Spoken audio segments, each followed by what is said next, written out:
आज की डेट में तुम जानते हो रेल भी बिक गई और अब शिक्षा बिक रही है, ये पता है तुम्हें? हरियाणा सरकार की पॉलिसी नई निकली है, धीरे धीरे देश के कई राज्यों में पहुंचेगी। हरियाणा सरकार का देखो तुम क्या किया। सरकार ने कह दिया, अखबार में आ गया लिखित ये कि जिसकी सालाना आय 1,80,000 से कम है हरियाणा में, उनके बच्चे अगर गवर्नमेंट स्कूल में जाते हैं तो 500 रुपए फीस देंगे। फ्री में नहीं, 500 रुपए फीस देनी पड़ेगी। और अगर उनके बच्चे प्राइवेट स्कूल में जाते हैं तो सरकार उनको 1100 रुपए देगी। ये तो उनको मिलेंगे अगर उनके बच्चे जाएंगे तो, और ये उनको देने हैं। अब बताओ आदमी क्या करेगा? देने वाला काम करेगा, मिलने वाला काम करेगा? भाई आदमी का बच्चा अगर गवर्नमेंट में जाता है तो पैसे देगा और प्राइवेट में जाएगा तो सरकार देगी। बताओ आदमी क्या करेगा? प्राइवेट भेजेगा, अपने घर से 500 क्यों लगाएगा? एक तो सरकारी, एक तो प्राइवेट। तो आम जो गरीब आदमी अपने बच्चे को कहां भेजेगा? ये देखो कितनी अच्छी चाल है, अगर तुम्हें समझ में आया तो। ये चल रही है सरकार। 1100 रुपए सरकार कहती है हम भर देंगे आपके बच्चे के, आपको चिंता नहीं करनी। अगर आपने सरकारी में पढ़ाया तो कितने रुपए लेंगे? 500। तो आदमी सोचेगा 2 बच्चे हैं, क्यों 1000 रुपए फूकूं, इससे बढ़िया प्राइवेट भेजूं, सरकार देगी मेरे बच्चे के पैसे, देगी भी सरकार। 1-2 साल बाद क्या होगा? सारे सरकारी स्कूल धीरे धीरे क्या हो जाएंगे? खत्म हो जाएंगे, खाली हो जाएंगे, बिल्डिंग खाली, एडमिशन 0। 1 साल 2 साल 5 साल बाद क्या होगा? सारे एडमिशन 0। फिर सरकार दिखाएगी बजट में कि तुम घाटे का नुकसान का सौदा है, सरकारी स्कूल बंद पड़े हैं जी, बिना मातम टीचर्स को इतनी सैलरी दे रहे हैं, चपड़ासी रखे हुए हैं, हेडमास्टर है, कोई बेल बजाने वाला है, बच्चा तो कोई आता नहीं। तो कहेंगे काम करो, इसको बेचो, इस प्रॉपर्टी को बेचना स्टार्ट करो। सरकारी प्रॉपर्टी है, हर गांव में सरकारी स्कूल है। आप सोचो कितने स्कूल होंगे भारत में। धीरे धीरे करके अगले आने वाले 5 से 7 साल का भारत ऐसा बता रही हूं मैं, जो होगा देखना तुम्हारे सामने। ये सारे स्कूलों का दाम निकलेगा, दाम इन द सेंस, भाई जहां जितने महंगी प्रॉपर्टी है महंगा। अब कौन खरीदेगा पूरे देश की बेल्ट को? जिसके पास पैसा है। तुम और मैं तो नहीं खरीद सकते देश के स्कूल, तो उस देश के पूरे स्कूलों को खरीदने का किसके पास पैसा है? अंबानी और अडानी ये ले लेंगे सरकार से कि जी हम इतने करोड़ रुपए आपको देते हैं, सरकारी स्कूलों के बदले हम डेवलप कर लेंगे। और फिर सरकार 1-2 साल बाद कहेगी हम बहुत नुकसान में जा रहे हैं, हमारे बस की 1100 रुपए देने नहीं है। अब गरीब आदमी फंस गया, उसका बच्चा उस टाइम तक 7वीं में पहुंच गया, मान लो पहली से स्टार्ट किया था, 5-6 साल दिए पैसे, अब अटका दिया, हम तो नहीं देंगे पैसे, पढ़ाना है पढ़ा लो, तो अनपढ़ रख लो। अब वो बेचारा गया कि वापस सरकारी में जाके देखो तो सरकारी पे तो ताला है, बोर्ड बदला हुआ है। किसके पास है वो बोर्ड? अब अंबानी। अब अंबानी अडानी प्राइवेट स्कूल है, तो वो जाके फीस पता करेगा तो भैया मैं तो नहीं पढ़ा सकता। वहां से भी गया और वहां की औकात नहीं है, दोनों गए।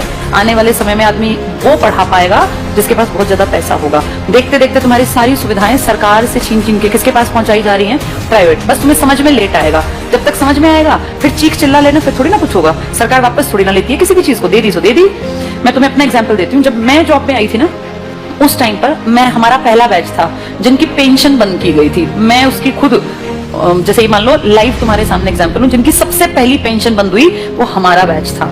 हमें समझ ही नहीं आया कि सरकार ने क्या किया, क्योंकि उस टाइम हमारी उम्र थी 20-21 साल। 20-21 साल के बच्चे को थोड़ी ना पेंशन की कीमत पता है। लेकिन अब जब उम्र बढ़ रही है तो समझ में आ रहा है सरकार ने सब कुछ खत्म कर दिया बुढ़ापे का। तुम्हारे माँ बाप अगर किसी के गवर्नमेंट जॉब में थे और अगर वो रिटायर्ड हैं तो तुम्हें इसकी कीमत पता होगी। पता है इसकी कीमत क्या है? किसी के सामने आखिरी सांस तक हाथ नहीं फैलाना पड़ता। ये है पेंशन की कीमत। आपका बेटा निकम्मा निकले, नालायक निकले, बेटी आपके लिए कुछ ना करे, आपको चिंता ही नहीं।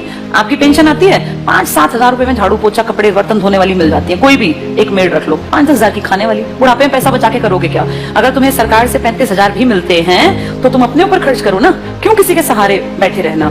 और जिनके पास पैसे होते हैं ना, बुढ़ापे में वो प्यारे भी लगते हैं सबको। जिसके पास पैसा नहीं है ना, वो बोझ लगता है। फैक्ट है। तुम्हें अपना चश्मा बनवाना है, तुम्हें क्यों बेटा मेरा चश्मा, क्या जरूरत है बेटे की? तुम्हारे पास पैसे हैं, जाओ मार्केट, अपना घूमते फिरते जाओ, अपना टहलते हुए चश्मा बनवा लाओ।